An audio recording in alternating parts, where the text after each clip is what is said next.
Hi, I'm Gina, creator and host of Feminine Roadmap Podcast, the podcast that is designed to have real talk around all things midlife and strategies to help us live a more vibrant second half. It is my deepest desire to help other people shift the conversation toward empowerment, toward vibrancy, toward excitement about what life has for us and what we can bring to the world, how we can each individually shine our light. So I invite you to grab a cup of something wonderful, to join me each week or when you can, and join me in my living room to have these conversations. And if you are enjoying this, please take the time to subscribe wherever you listen, rate my podcast, and share the episodes that help you, the episodes that encourage you. Let's build this community together. Welcome to my tribe. I'm so grateful you're here.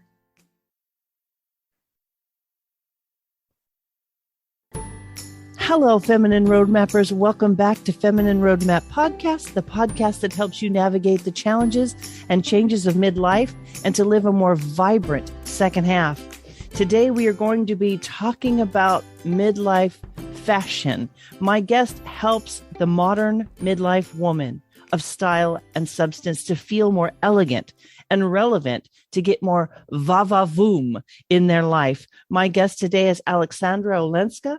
She is a style whisperer, a stylist, and a creative director. Aleksandra, thank you so much for being on my show today. Thank you so much for having me, Gina. It's wonderful to be able to join each other across the world like this. Yes. Now, Aleksandra is in an enviable position in Paris. I'm quite jealous, but it's exciting to know that people are moving about the world again and going places that I love to be. Now, Aleksandra, would you just tell us a little bit about yourself and what led you kind of to this specific mission and message? Yeah, that's a great question, Gina. So yeah, thank you very much for having me. And it's a beautiful day here in Paris, I have to say as well. I'm extra fortunate. I just came from London this morning and it wasn't quite so lovely in London. So yeah, I've been working as a fashion stylist and creative director for my whole career. So for sort of 25 years, I started off working for magazines, including Dazed and Confused and Vogue and Harper's Bazaar all around the world. And as a creative director and stylist for brands, including Chanel, Celine and Vanessa Bruno. So really, really deep into the fashion industry at quite a luxury level. And I loved it. You know, it's been so much fun. And then I had some big life changes. And I think that's what often happens. I know with your readers at the level in life that we're all in, you know, I'm 44. You know, we've encountered transitions and life changes. And for me, there was a few things that happened. My partner left me and my father died. And I had a big opportunity in my career. And for the first time, I suppose, I decided not to pursue that, but instead to look after myself and put myself first. And really coming out of that, I wanted to reevaluate and think, well, what's important to me now at this point in my life? And, you know, what do I want my life to look like? And then, of course, COVID hit, which changed everybody's lives. And so I really took it as an opportunity to sort of reset. And I thought, you know what? I started talking to many more women around me who weren't in my industry. And that was one of the things that I decided was, much as I adore fashion, and I still consult for some luxury brands, I also wanted to meet different sorts of people. And so I started talking to friends and friends of friends. And I realized that many modern midlife women have got similar conundrums. And so, you know, I realized that once you start opening up with people, they likewise start opening up. And for me, you know, it's about telling stories through your style. I started off as a journalist, so I'm really interested in, you know, stories and listening to other people's stories. And I thought, wow, this is incredible. There's so much out there in this modern midlife moment. And, you know, we were talking earlier amongst ourselves about how, you know, it is a moment. You know, there's so many amazing role models out there now for our generation, unlike for our parents, perhaps. Mm-hmm. And so I decided, you know, this is what I want to do now. I'm going to transition my career to work with, you know, it's a terrible word, but to work with real women and to help creative direct their lives. Because there are other women in this situation who have been through divorce and menopause and changing body shape and, the breakdown of their romances and depression and all of these things. And, I feel like if I can do it stylishly, not always, I was covered in snot sometimes, but, I came out the other side, and I want to help other women, to help them with their style, through their wardrobe styling, through their home styling, to use style as a tool for self-care, to feel better about ourselves, not superficially, but really intrinsically, because style is a reflection of your soul. So I decided during COVID that this is what I was going to do. And I've been learning how to use social media and all of these things. I was always a behind the scenes person in the fashion industry, doing styling for photo shoots and campaigns and inspiring designers. I've sort of broken out of my comfort zone as well, to put myself out there a bit more, to come onto podcasts and with my YouTube channel, of course. So that's sort of what led me here today. So it's lovely to be here. It's so interesting, isn't it? The reason I started my podcast was because I was just about 50, I think, when I started it. And so I'm in my 5th year now. And I remember thinking midlife is just a cacophony of experiences and things. And it just felt like all the things were happening and nobody was talking about it. Yeah. Like if you Google midlife, right? Yeah. What do you get? You get menopause. Yeah. And weight control for women. Like try not to look your age. Yes. And your body anti-aging and belly fat solutions. Mm-hmm. Yeah, absolutely. Mm-hmm. And for men, you have basically midlife crisis. And I thought, now come on, right? Midlife is so much more than that. But I think it is easy, Aleksandra, for us to feel distracted by those realities you mentioned, the changes in relationships, the changes in jobs, the changes in our bodies, the changes in our family situations. All of these things are so midlife. And so I felt like when you reached out to me, I thought, what a great conversation to have, something that kind of elevates our opportunity to be female, what it is to be a woman, what it is to celebrate ourselves in a way that, there is some pushback to fashion in midlife. I mention this woman all the time. Her name is Joan. She's in her mid-70s, and her daughter took her on a fitness journey. She's a trainer and a fitness model in her 40s. Her mom's in her 70s, and she basically changed her life. For the first time in her life, she exercised. So she amazing, a humongous following. And my point to this is she's adorable. And so she puts on these bathing suits. And they have a gym in Tulum. And so she gets so much slack and flack for not dressing appropriately.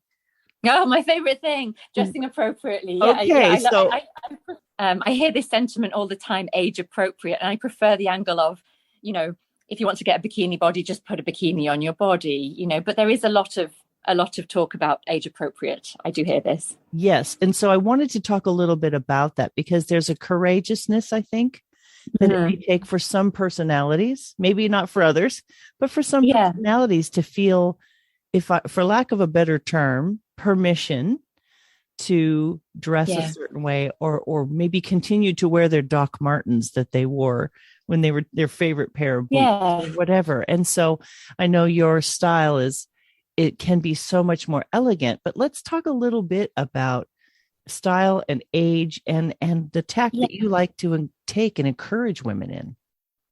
Yeah. So I do think there is a lot of question. There are a lot of questions out there about appropriateness, and what we should be wearing and what we ourselves should be wearing. And I think for me and my approach, there's a few different things that feed into that.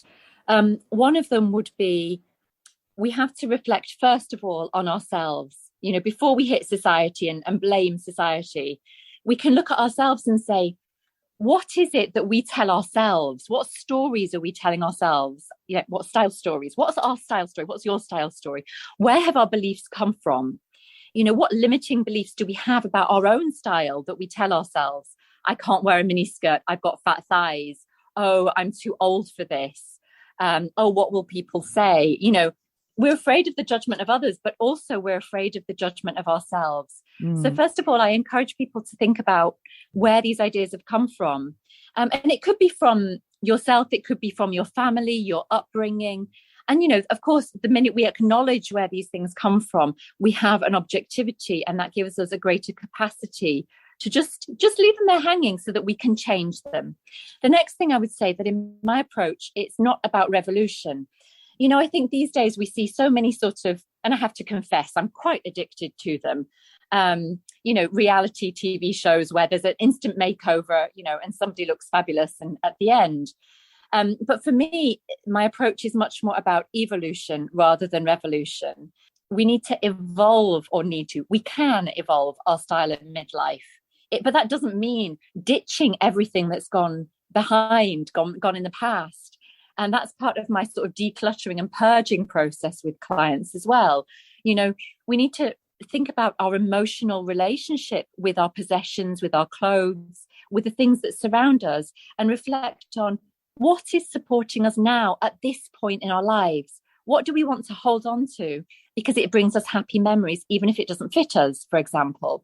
What lies, for want of a better word, are we telling ourselves? For example, I'll do that when I lose weight. No, we need to embrace ourselves as we are now, unless we've put a plan into place to lose weight. If that's a realistic goal, then okay, we can say, I'll hold on to that. But if we've not really got, a longer term goal or a medium term goal to lose the weight, let's accept ourselves for how we are and dress our bodies as we are now and get rid of some of those things. Because in the first step has to be to address our limiting beliefs, uncover our style stories so that we can accept ourselves now and move forward and evolve in our style. That's such a powerful thing, Aleksandra, that we must be honest with ourselves. Yeah, that's really true. And being honest with ourselves, what I hear you saying, it's not a judgmental process. It's a releasing process. Like, okay, absolutely. Am I going to do that work?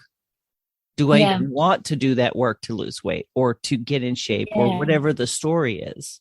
Yeah. And why is that so precious to us? If we're not willing to do it, and I've been through this my own self, it's like, well, if I'm not willing to do it, then I need to quit complaining about it, because all I'm doing is causing my own suffering. Yeah, that's so true. And the same is true of throwing things out. I come from a Polish family, an Eastern European family of hoarders, with this wartime mentality, and I completely understand. But at the same time, we can't hold on to everything. And through holding on to all of our old possessions, some of which don't serve us anymore, or some of which, bring us negative, feelings, that's not healthy either. And it is about acknowledging, like, that, as you say, is not about judgment. I also find what you do really interesting, because, obviously you talk about the feminine roadmap.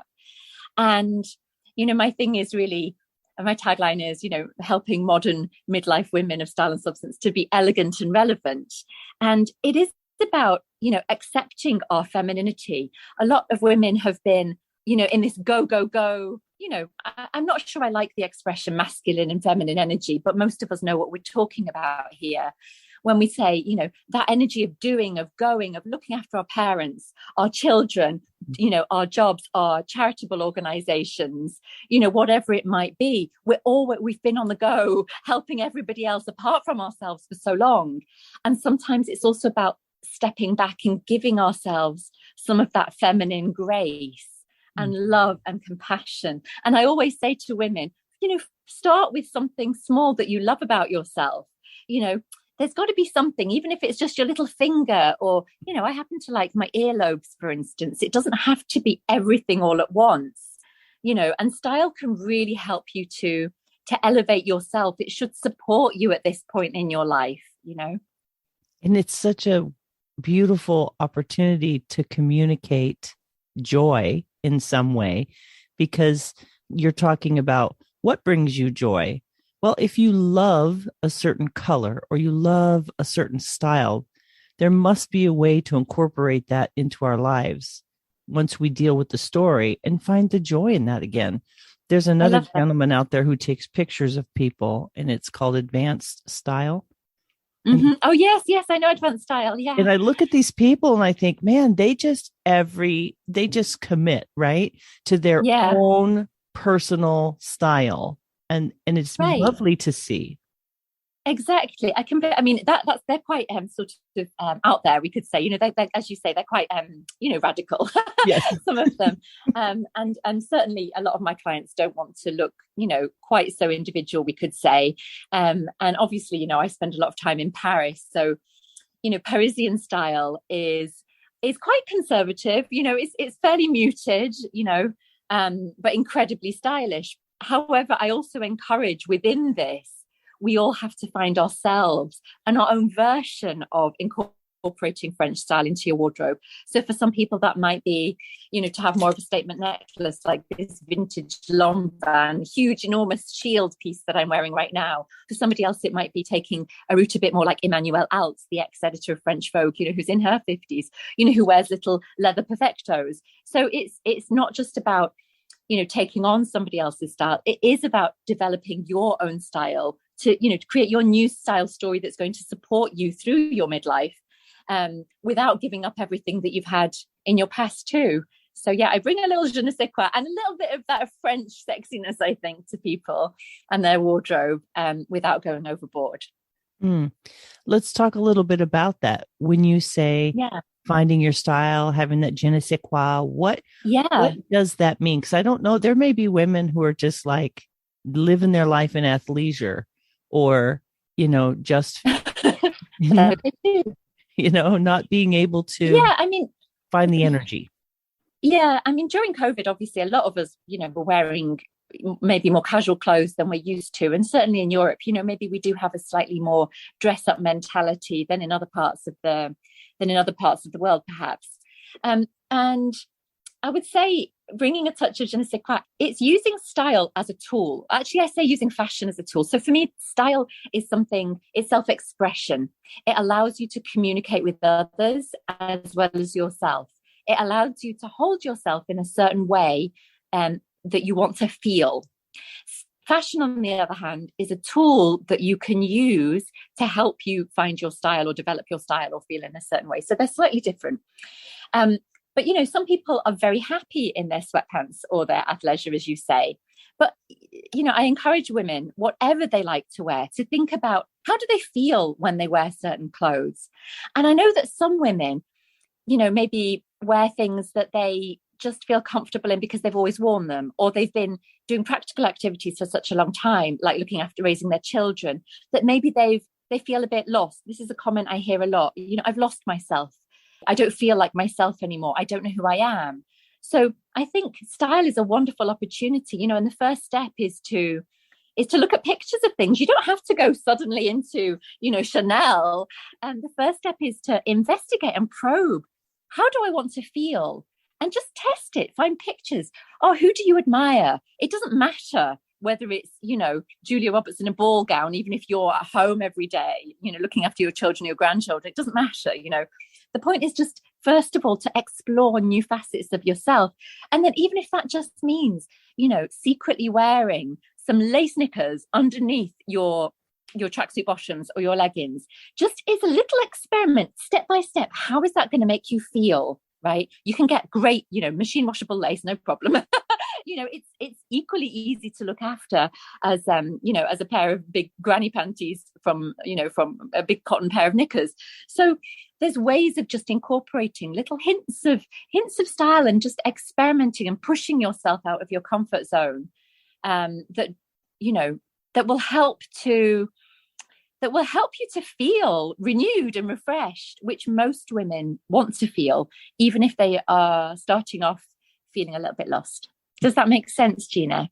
It totally does. I love the idea that the style is how we express ourselves and the fashion is the tool to accomplish that. And if we demystify the language, and it makes it a little easier to use it in a way that feels comfortable. Do you know what I mean? Because we think of fashion, right, as something out there. Yeah. Yeah, it's funny you say that because, I've worked in the fashion industry, as I said, at quite a high level for many, many years. And people started off, they're often surprised. They say, "Oh, but you're so normal," and it's like, well, yeah, what did you think? And now I've had this many times, so I understand that actually it is seen as a very closed, unattainable industry, and that sometimes fashion is perceived as only being for certain people, or and actually, I don't think. Even if that's true sometimes, and I don't think it's entirely true, I think sometimes there's a fear about how to use it to help you without being a slave to fashion, because nobody wants to be looking like a fashion victim. I mean, that's far from chic, isn't it? We just want to be able to feel our best, don't we? And if you can use it as a tool to help you to feel your best, then that's amazing. That's amazing. And that applies to your home as much as to your wardrobe. Mm-hmm. I think sometimes it's like, well, if you look at fashion, if we're going to be narrow in the expression of the word fashion, let's be honest, a lot of fashion only looks good on a certain body type. And so there's that, I think, general discouragement of how people feel that they don't fit that. I'm talking about a story, I'm not saying it's necessary, but there is a facet of, shall we say, trend versus fashion long term, like your style versus trend. So let's talk a little bit about maybe demystifying what that is. What is fashion? What is style? What is, you've given us fashion and style. Now, what about trend? How does trend figure into this? I mean, trend and fashion is virtually synonymous. Trend is the seasonal expression of fashion. So trend is the seasonal expression of fashion. And again, if we're talking about midlife style, I always say that it's best to invest in more of the classic pieces and tailoring, because that's things that are going to last you now for, hopefully the next few decades. You want things that are going to be quite structured, and that's much harder to do at a lower price point, good tailoring. Whereas, the fashion aspect, the trends aspect, this is a lot more frivolous. Trends are a lot more seasonal. So, this is maybe an area where it's about the relevance part of elegant and relevant, right? We can just buy ourselves, for example, at the moment, the acid colors, the bright yellow, like almost a fluorescent yellow, or the lime green, they're very fashionable. They're trending at the moment.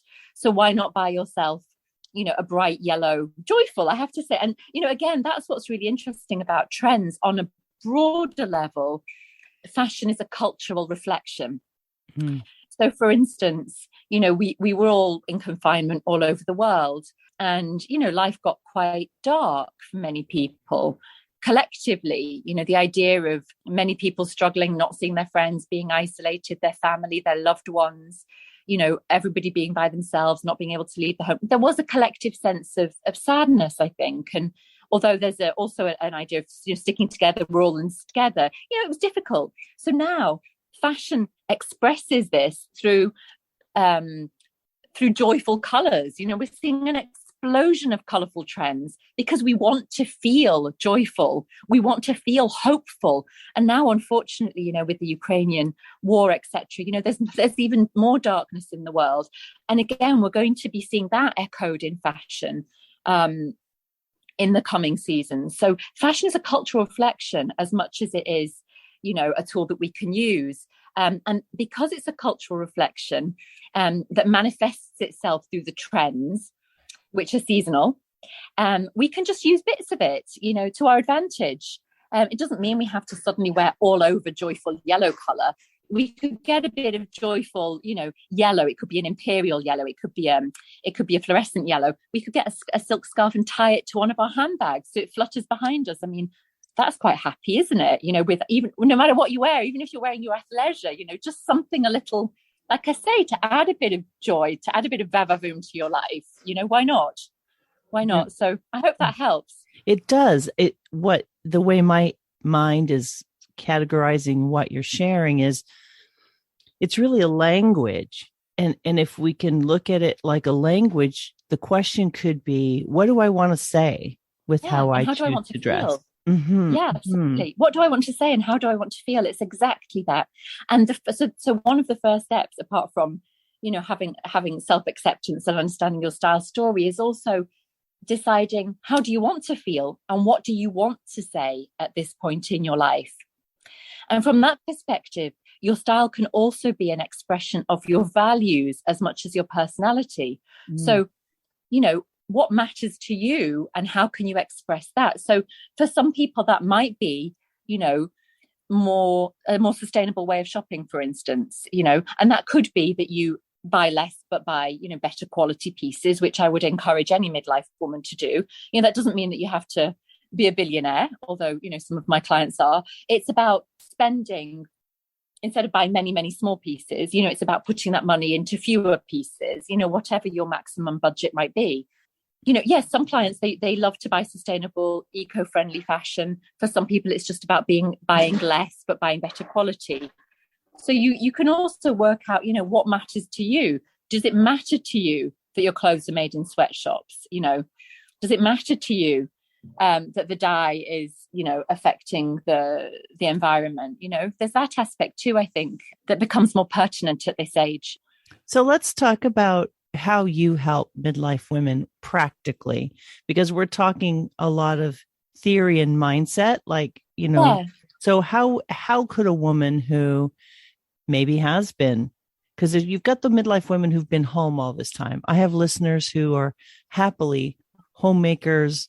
Their kids are grown, but now their kids are getting married and they're grandparenting, and they're not necessarily, quote, out in the world. They're living a very, very domestic life. And then there's women in my world they're artists. They're, working in an office. They're doing their own executive coaching or whatever. So they're dealing more on that corporate level. Yeah. So you're going to have different ways of approaching this. Yeah, absolutely. I mean, I think you've made a very good point, which is that you do need to consider your lifestyle, of course. Because some women as well, when they let me look in their wardrobes, they have clothes for a version of a life that they don't really live. Like you say, somebody maybe who's more at home, and then they've got a wardrobe full of like fabulous gala gowns. And I say, oh, do you go to lots of galas? Do you have lots of events to attend?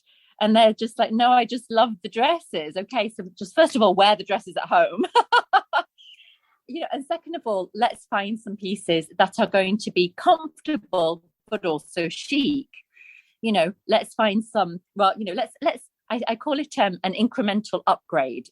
So for instance, if you've been wearing, your Lululemon or your Sweaty Betties, nothing wrong with those, but if you've been wearing those or you've got tracksuit bottoms, how can you elevate that? So you've still got something really comfortable, but it's just a little bit more chic, right? So maybe an elasticated waistband crepe pant, for example, could be really great. You can still wear your comfortable flat sandals, but instead of wearing your rubber flip-flops or your slippers, for example, today even I've been wandering around Paris in black patent Birkenstocks. They're called Arizona Big Buckle, and they've got a lovely juicy big gold buckle. And yet they bring joy every time I look down on my feet. And it's also about giving yourself time as well. Go and get that pedicure that you've not had. You can even have services that come to your home. It's using style as self-care, elevating your everyday by the art of the incremental upgrade. And that applies as much to the lady that's at home, experimenting gently with style. If you don't, I help clients to push them gently out of their comfort zone, and I obviously guide them through with my inside out method. Like you say, it's a bit of mindset and a bit of personal shopping and, really looking at all aspects of your life, because at the end of the day, unless you embody your next level style, your next level it's just kind of putting clothes on that don't feel like your own. So for me, it's very important to consider the inside and the outside. But whether you're a stay-at-home mom or grandma or you're an executive woman, that is the same. But with an executive woman or somebody that's got their own business, obviously the challenges are different. So recently, for instance, I was working with a wonderful woman who has just become a board member, and she worked previously in the public sector, and now she's moved to the private sector. And she's one of the very few women in her industry, which is fintech. And so she is not only representing herself now, but also she is a role model for others. And as such, she came to me because she said, I have gone through this change in my life. I like the way I dress, but I know that I'm going to have cameras on me. I'm going to have interviews. I'm going to be doing social media. So she likewise wanted to gently elevate her style to make it more personal and yet authoritative, knowing that she's going to be an inspiration to other women, to other generations, and doesn't everybody at the end of the day also, want to be quietly admired, for your brains as much as your style or whatever it is that you have to offer the world. But your outside is an expression, or can be an expression, of how you feel about yourself on the inside. So you can use this both ways, right? By putting on something beautiful and, like I say, treating yourself, even if that just means, often women don't like their thighs, maybe it's about massaging your lovely, big, juicy, wobbly thighs, massaging them and giving them some love, giving yourself some love, dressing yourself with love, thinking about what you want to say, whatever you're doing in life. Yeah. And then just evolving. I think it's a beautiful thing.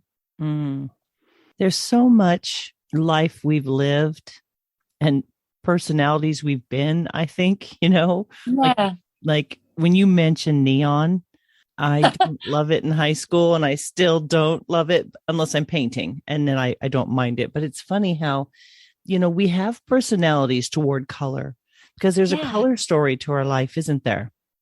Oh, there really is. And that can be, as you say, really deeply personal. Some people shudder at certain colors, don't they? And I always think, you were saying earlier, that there are certain things that bring us joy. And sometimes those colors are not the colors that suit us the best. And that's why in my methodology, I don't employ color theory, or I don't employ body shapes, that some people speak of. And there's nothing wrong with these approaches, by the way. They're just not the way that I approach it, because I think everybody is unique and that we need to, embrace what I call the multidimensional self, which includes, as you say, those facets that have come from the past, the facets that are here today, and the ones from in the future too.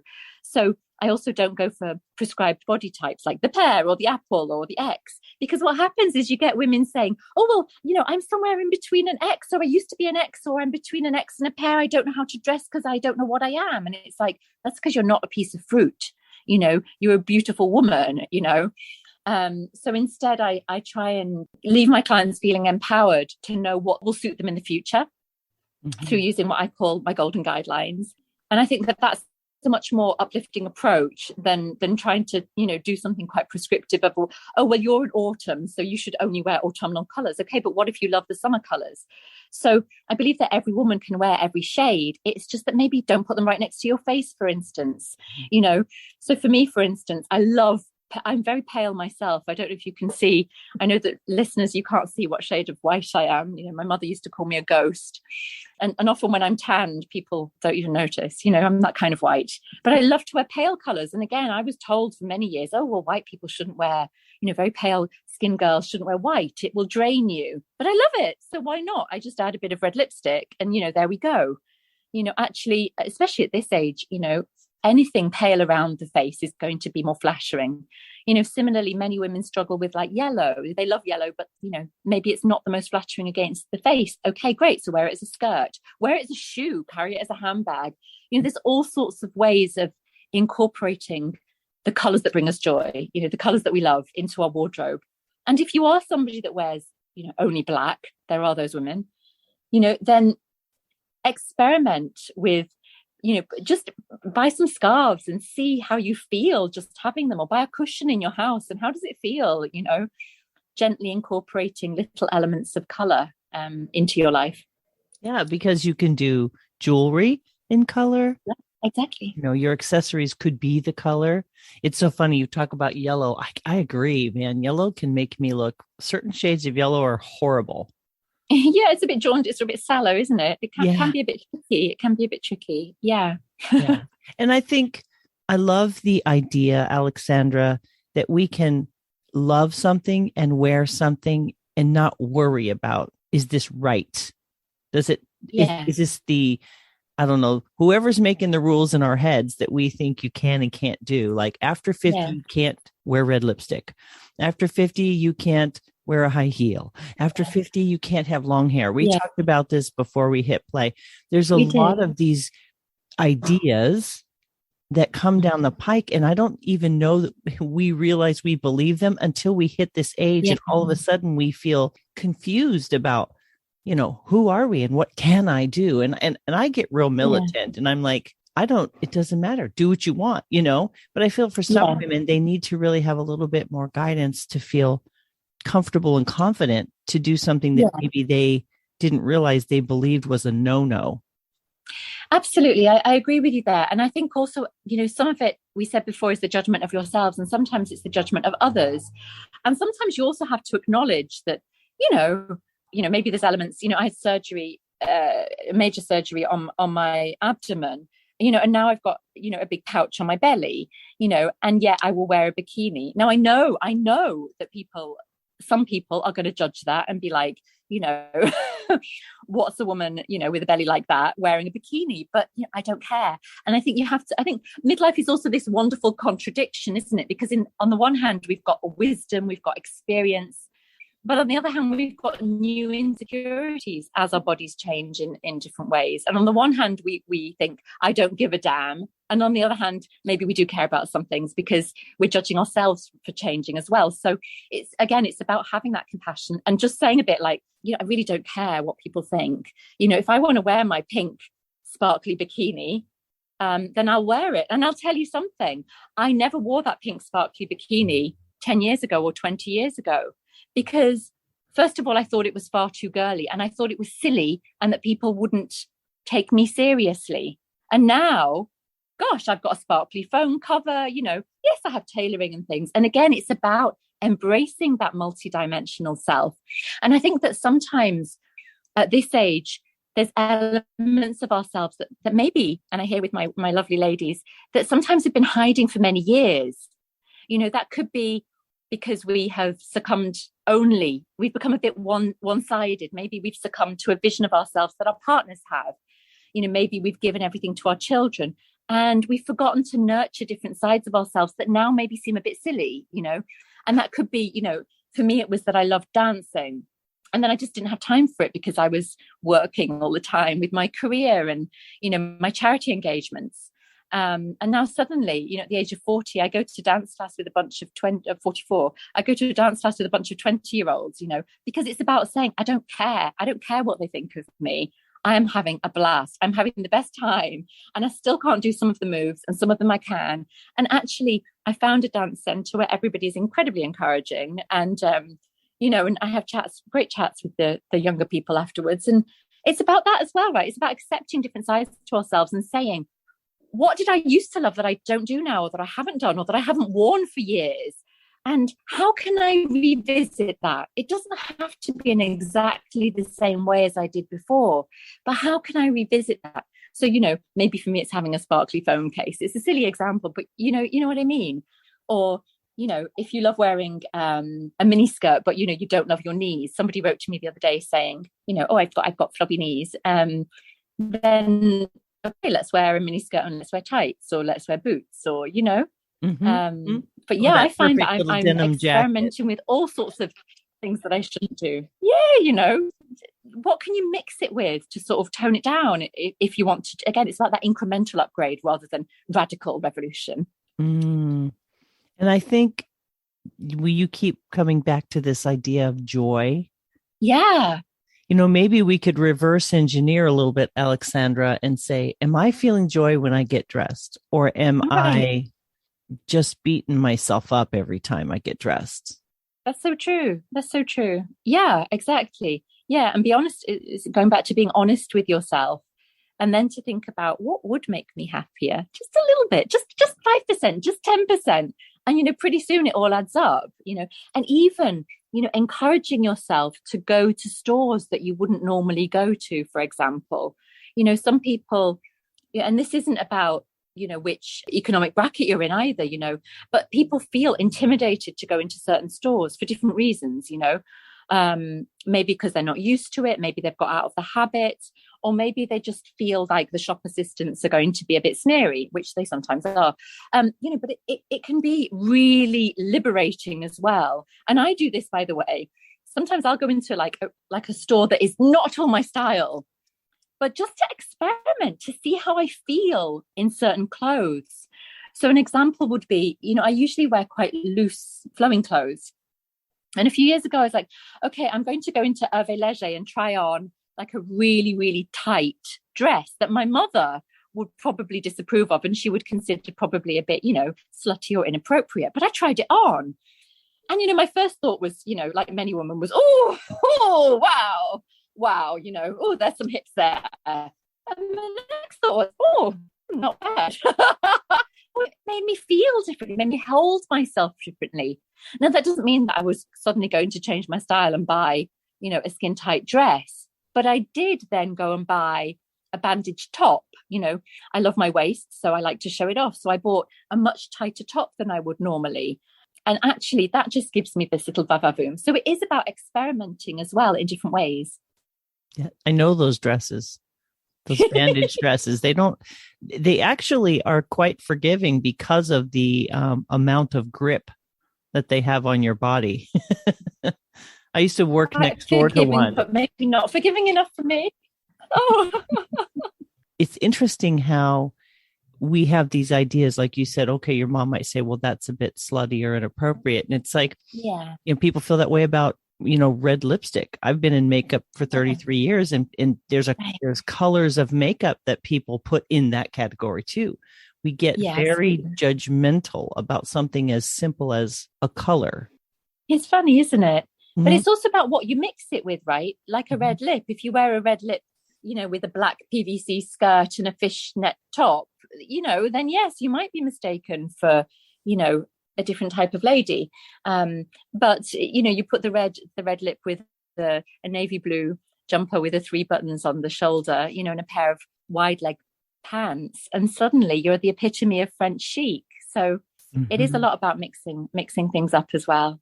And feeling yourself. Do you know what I mean? Like allow yourself to feel yourself and instead of judging, just set that aside for a minute. Yeah.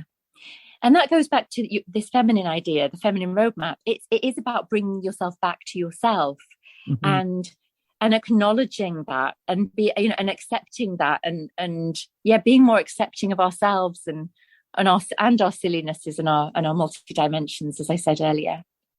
And color is our friend, really, because it expresses.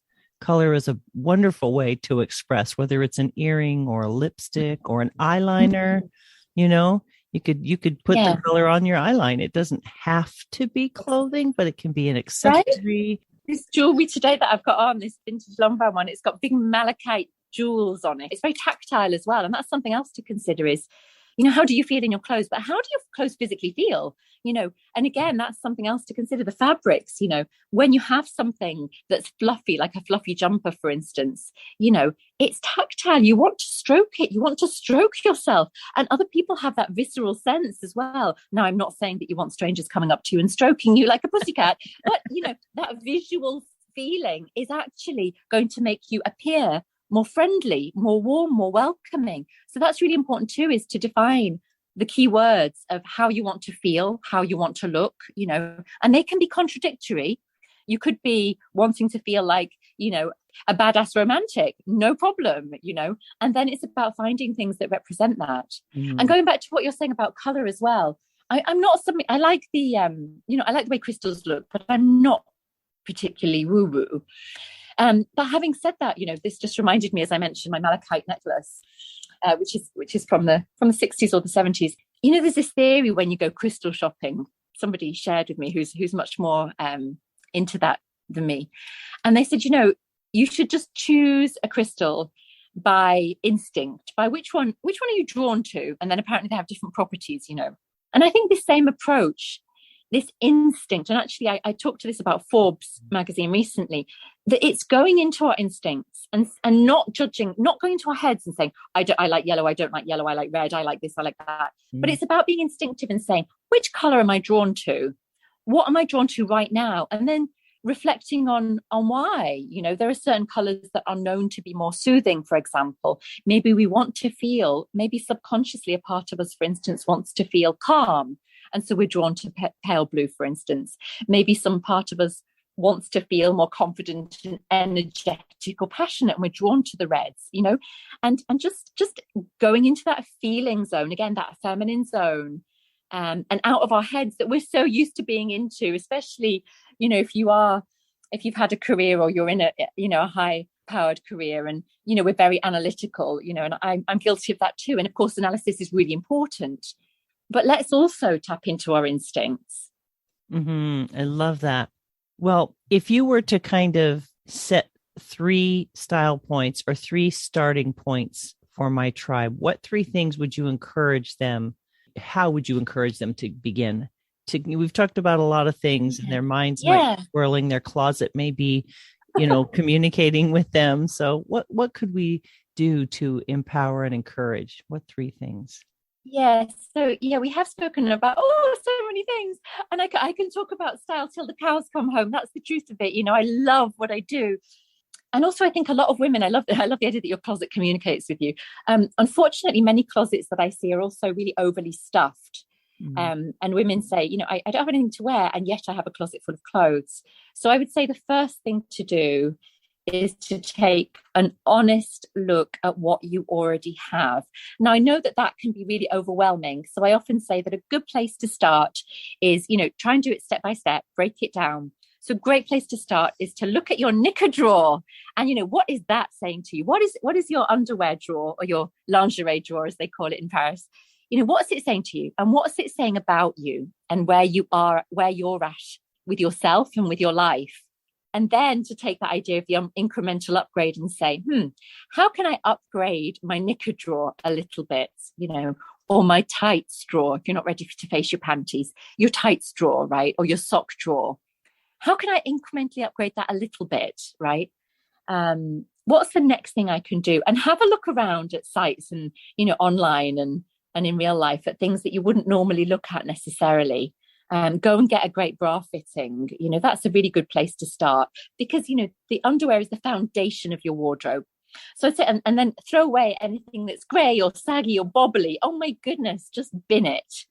And once you've tackled one area of your wardrobe, like your knicker drawer, or even your handbag, even just decluttering your handbag, I've got a whole video about decluttering on my, a whole range of videos about decluttering on my YouTube, just once you've started that one thing and you've devoted that one night to it, it's a really great place to start. The feeling is so great. It's like a weight has lifted, and then you kind of get more momentum to start the next thing. So that's one thing I would say to do. Choose one area and have a good, honest look at it.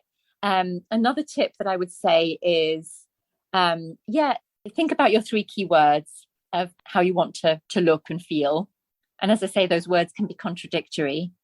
And the third thing I would say is, sometimes we can get stuck in the way that we always wear our clothes. And as much as styling, is about expressing your style, it's about the way that clothes are worn. So sometimes maybe we don't think about new ways to wear the pieces that we already have in our wardrobes. So sometimes it's about taking out your favorite piece and thinking, okay, I'm going to set myself a challenge tonight. How can I wear this piece in new ways? So say it's a button-down shirt. What would happen if I have a white button-down shirt and I put a black bra underneath it? Or what would happen if I knotted it instead of wore it loose? Or what would happen if I, tucked it in half just at the front and then bagged it out? What would happen if I put a different belt with it? Or a different trouser that I don't normally wear with it?